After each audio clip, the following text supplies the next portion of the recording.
Welcome to City Snippet. Today we walk along the Hudson River down to the village.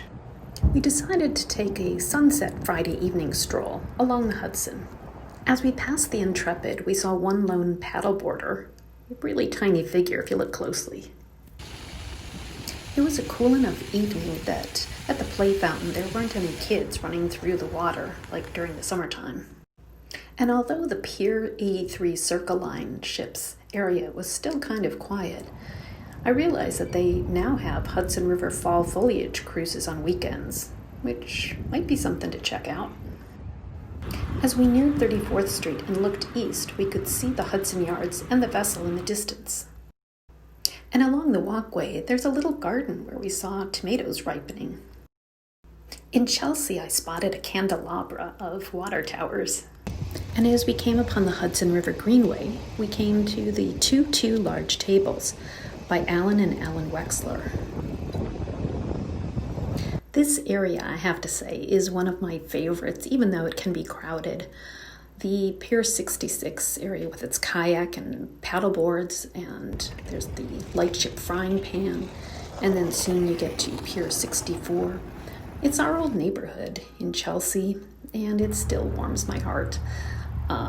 I also did a lot of runs along this pathway, especially training for different races in the past.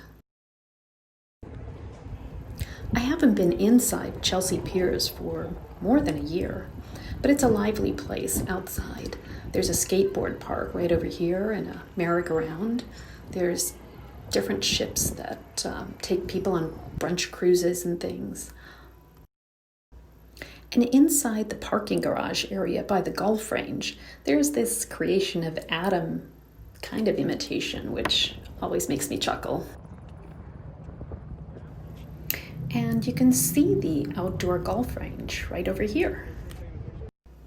We've now reached the Little Island extension of the park, which is due to open in spring of 2021, and it's located at the old Pier 54 area.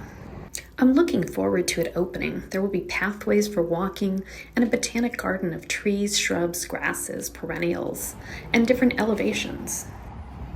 As we reach the meatpacking district area and look south, you can see a view of One World Trade Center in the distance. And that's New Jersey over there. This pathway is very popular for runners and walkers and dog walkers, so it can sometimes be a little hectic. But we crossed the West Side Highway and over to Charles Street. To the West Village, it's an old part of Manhattan, and walked across Christopher Street to McNulty's Tea and Coffee Shop. We had decided to do a coffee taste test, and you can check out that other little City Snippet video. You are welcome to join me for that, as well as for my other YouTube City Snippet videos where I wander about town. We cross Bleecker Street here, and when we reach 7th Avenue on Christopher Street, we'll come upon the Hess Triangle, which states the property of the Hess estate, blah, blah, blah. It's a little mosaic set in the sidewalk that was installed in 1922. It has to do with a dispute between city government and the estate of David Hess. You might want to look it up. Then down in the subway, you might want to take a look at the mosaics while you're waiting for a train. Although informational, they're also like little works of art. And FYI, the trains pulling through or going through the station are really loud. Then when we reach Broadway uptown, I take a moment to appreciate the lights.